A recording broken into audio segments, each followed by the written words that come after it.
Kepala Kantor Komunikasi Kepresidenan Hasan Nasbi merespon tudingan soal kericuhan di Pati karena efek kebijakan efisiensi pemerintah pusat.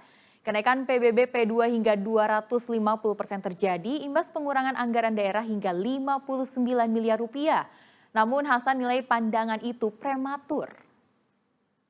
Kami menganggap ini sebuah tanggapan yang prematur. Ya, teman-teman, efisiensi di awal tahun 2025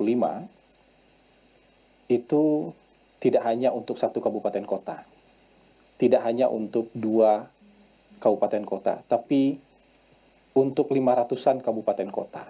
Jadi kalau ada kejadian spesifik, satu kejadian seperti yang terjadi di Pati, ini adalah murni dinamika lokal. Ya, kalau kita bicara ini adalah efek kejadian, efek dari kebijakan pemerintah pusat, maka kita harus bicara dalam konteks 500-an kabupaten kota.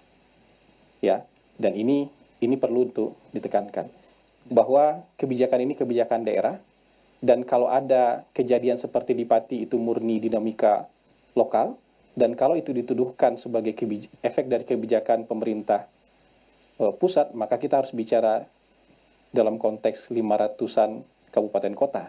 Dan ini kan satu peristiwa, maka satu peristiwa ini lebih baik dimaknai sebagai dinamika di tingkat lokal.